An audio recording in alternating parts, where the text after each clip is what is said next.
Here's an interesting topic: Barrow Wights.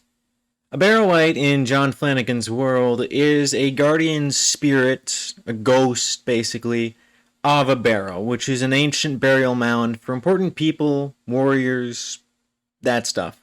It kind of reminds you that Ranger's Apprentice is still a fantasy book. It's not just a medieval setting in a fictional world, it is a fantasy.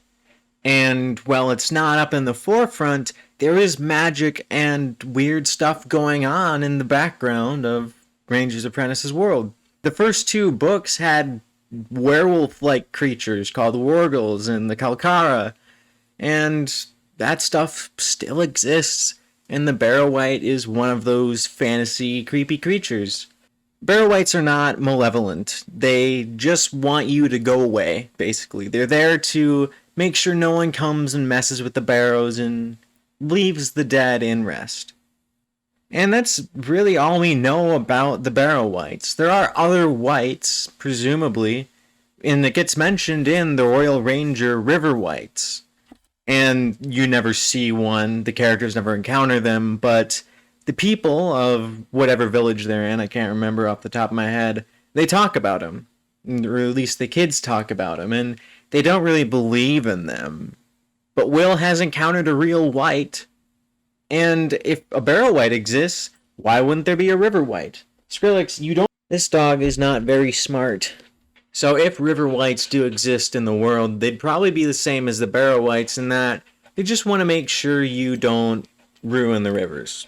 If only they were real, the world would be a cleaner place. Well, it's not exactly about wights and their nature. The existence of real wights in the Ranger's Apprentice universe kind of poses a question about what does Malcolm know about them? Based on the description of the wight by Will looking like an ancient warrior, that's exactly how the Night Warrior was described. So that's what Will saw. That's how he described the wight. So Malcolm, he's kind of a weird guy because he knows a lot about medicine and healing, and way more than an ordinary country healer. That's why he is so special in the Rangers universe. John never, in the book at least, stopped to ask, how does Malcolm know all this stuff? What's his background? All we know is that he was a country healer.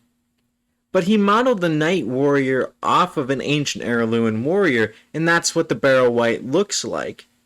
Presumably the wights either take the form of what they looked like in life, or as they were buried. So that kind of shows in heirloom culture, at least ancient heirloom, that warriors were buried in full armor.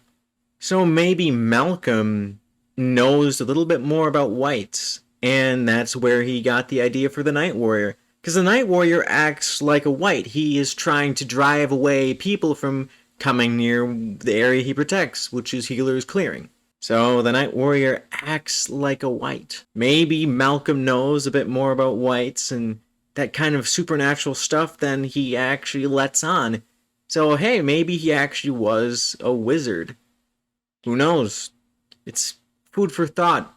There is no canon confirmation for any of this. It's just speculation on my part. Now, the Barrow Wight, just like the Rangers themselves, originate in Tolkien. Tolkien created the Barrow Wight as a malevolent spirit that kind of chills around barrows. You know, Barrow Wight. A wight, in archaic English, is just a person, specifically an unlucky person. And in literature, it is a spirit. But wight, even further back than archaic English, is just an ordinary word for a person, which directly translates to basically what guy is in modern English. And a barrow is a burial mound, or a grave. So Barrow Wight directly translates to grave guy, and that's just kind of funny. But Tolkien, as a philologist, he studied old languages, old myths and legends. That's where he got that name from.